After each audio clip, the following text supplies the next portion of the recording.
come in and know me better, man. Merry Christmas, ho, ho, ho. And Holy Smoking Pie Padre here wishing you and yours a very merry, merry Christmas. So, I have been away for quite a while.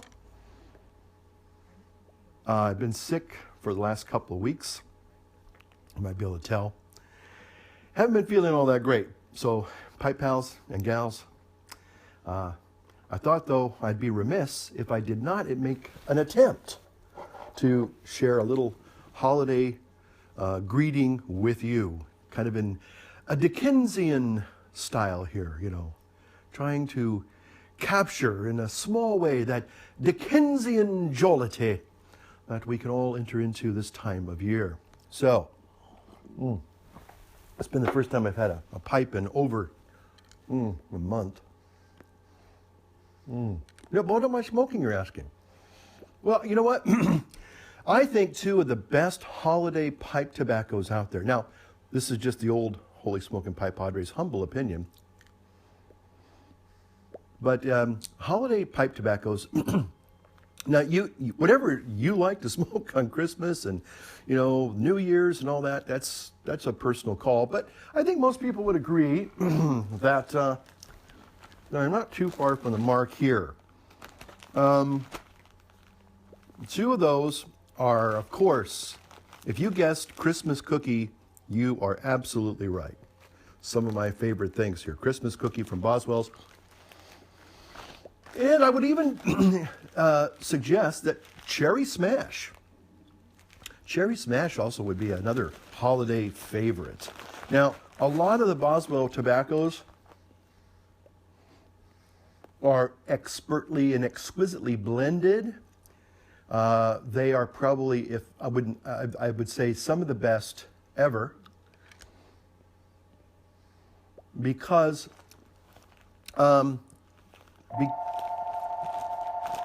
we got people calling in to find out what time midnight mass is, and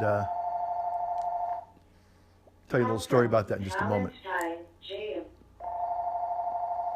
People are calling. Call from Hallenstein. People are calling to find out again what time the masses are, and we have them posted on our website, and we also have been announcing them in our bulletins as well as pulpit announcements as well. So, unfortunately, people that are maybe traveling from out of town, they are not regularly, they're visiting relatives and they want to go to mass. So, we forgot to put them on the phone. Usually we do that, but we did not do that this year. So that's a little after action item that I need to address for next year. But who knows? Anyway, I digress a bit. So Boswell tobaccos, beautifully crafted, expertly blended. I've had this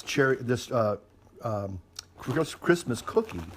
It's probably at least a year, maybe two. It still has the beautiful aroma. It still has the beautiful texture. It's not dried out. I mean, I have not done anything other than just to keep it in this little plastic bag. Again, we all know that that's a bozo no-no. But anyway, so these two blends are really, really, I think, would make the pipe lover in your life very, very happy. Now, they are aromatics. I will be honest, they are aromatics. But if you've never tried a Boswell blend, let me strongly encourage you to do so. Now, the problem with aromatics is that they smoke really hot. Now, I have never had, touch wood here. I've never had a Boswell tobacco that I have not liked. They are, they're perfect for this time of year, especially, and throughout the whole year. They smoke evenly. They smoke cool. I happen to be smoking, actually, this is the very first time I think I've actually done this. I'll have to check out my video archives, but I think this is the first time I've actually smoked a Boswell tobacco in a Boswell pipe. We'll talk more about end of year review things probably in my next video. I don't want to go too long in this one, so I'm not going to go into lots of different topics like I normally do. I am going to include my little Christmas homily that unfortunately was not playable because, again, of copyright. I mean, you put a little Christmas song in the background and bah humbug, YouTube. You know who I'm talking about. The old Scrooges and Scroogettes there at YouTube. Oh, he has a Christmas song. That's copyright. Let's strike him. So then the video won't be playing in different parts of the world. Kind of amazing that I say that. I mean, I don't have a lot of viewers, but to have viewers in Canada and Germany and England that periodically check in to see what the old holy smoking padre is up to. A friend of mine from the UK used to call me the Mad Vicar when I was in Bosnia. Boy, that brings back Christmas memories, let me tell you. But so anyway, and I'll maybe explain that in a moment. The reason why they called me the Mad Vicar is because I used to, every morning I had my, this is back one of my times when I was trying to lose weight and actually get into shape, and I did it for a while. But in the mornings, my breakfast would just be scrambled eggs, some grilled vegetables, which is pretty much what I do now, and some hot sauce. I always loved to put hot sauce on my eggs. Loved hot sauce. So one guy was like going, man, you are crazy. You're putting all that hot sauce on your eggs? Doesn't that burn your mouth? And I said, yeah, and it feels good. So, to all you hot sauce lovers out there, I salute you. Well, it's Christmas Eve. It's actually Christmas Eve day. Yesterday was the quintessential winter day. It just rained. We got this delicious, marvelous soaking rain here in Northern California. We probably got 2 inches yesterday. It was just nonstop. It was awesome. So we give thanks to the Lord for that, for the wonderful gift of rain. So anyway, where was I going to go with all that? I'll try and come back at the end of the year, which is next week sometime. Delicious. That's good. Again, I drink mostly coffee, sometimes vegetable juice. Homemade, don't you know? And some coffee, a little bit of cream. The perfect accompaniment to a Christmas pipe.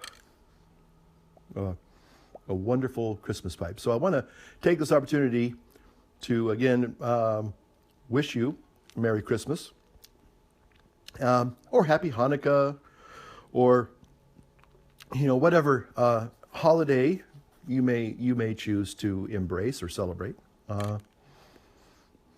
Even my atheists out there, hope you have a great day. Just hope you have a great day. I guess I can say that.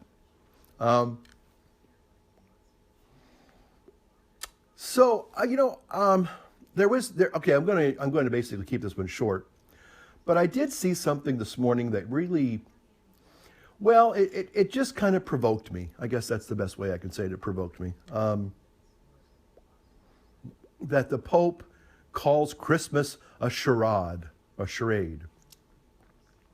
And I stopped, and again, talk about fake news and things like this nature. Taking somebody out of context is what a lot of these disreputable news services do.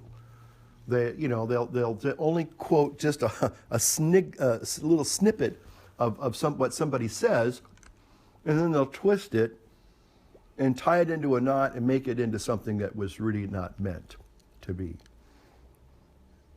But anyway, they were saying that the Pope pretty much has said that Christmas is a big charade, however you say that word. And again, what he was really trying to say. Now, the person did allude to the context to some extent, but he was really trying to make a point. And again, unfortunately, when you twist things to make your point, I think it becomes disingenuous. So either print the whole thing in its entirety, contextualize it so people understand what you're saying. It'd be like me saying, if this pipe here was empty, and I'd say, this is ridiculous.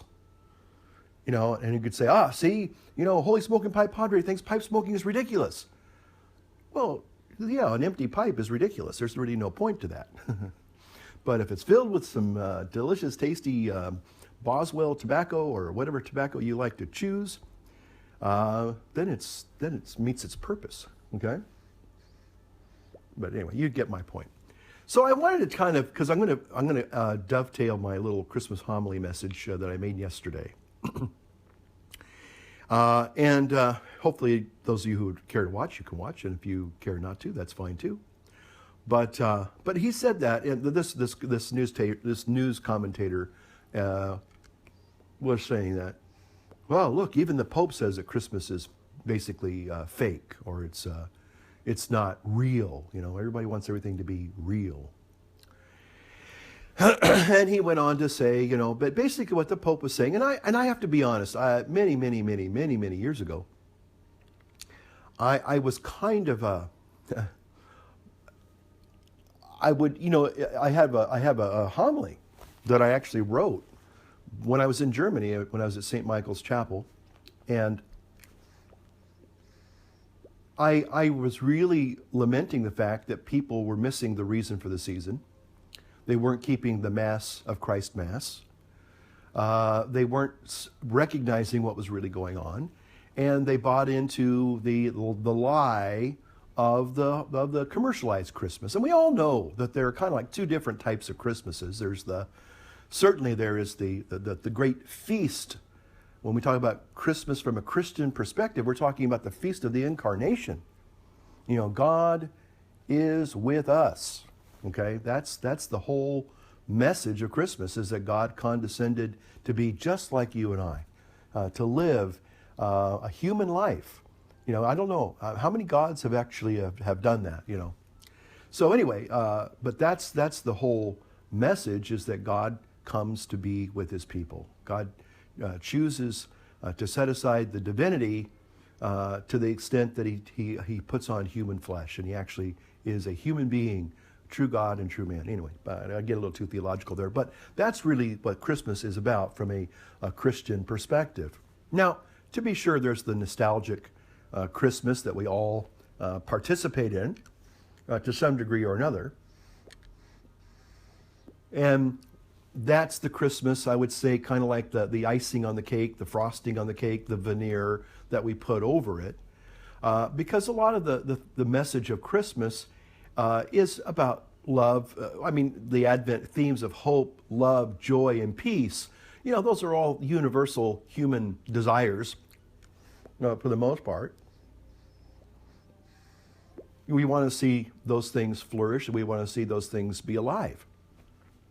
But to the extent that we kind of separate out a manufactured, secularized version of Christmas that has all of the fun things with the gifts, with the food, lots of food. Talk about my diet next video. Don't want to get into it now. And the visiting of families and friends. All those are, if you will, threads that come off of the main theology. Those are all, you can find, if you will, a justification that we celebrate in this fashion. It's perfectly acceptable. So there's nothing, oh shoot. The only problem about pipe smoking is sometimes when you spill the bowl. Don't spill the bowl. So, can somebody compare and contrast our romanticized, sentimentalized versions of Christmas with the actual theological understanding of the coming of Christ? Of course. But let me just say this. I did that one year. And theologically, you can make a good argument that, the secularized version of Christmas is really a humbug. It's not real. It's phony. It's manufactured, especially when, people are trying to go around buying the quote unquote perfect Christmas gift. Have you gotten that special person on your list or lists, that special perfect Christmas gift? Oh my gosh, what What an expectation that is. And it's not even a great expectation. It's just an expectation that's unreal. But still, I think you got to be careful that you don't despise, say, the commercialized version of old ye old Christmas, because in many ways it kind of, it's the sweetener in some ways that kind of maybe brings people close enough to maybe, just maybe, they might hear the true message of Christmas through all of the packaging. Maybe it's just marketing and packaging. I don't know. But the real message, and this just kind of hit me as I was putting the little thing together to make this video for you all, is that when you stop and think about it, there's my kitty cat. You can't see Elsie, but she's outside climbing the fence. Oh my goodness, that cat just loves this rectory. She just runs around, and I don't know, she just is a very happy cat. But thank you for wishing Elsie a Merry Christmas. It's just nice having a little pet, little cat friend there, yeah.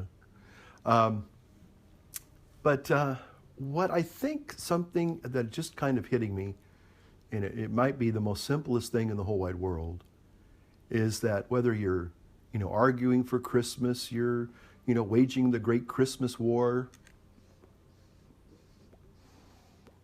the reality is that it's all about God doing this great work for us. In other words, there's not a whole lot you have to really do except just experience what God has already done.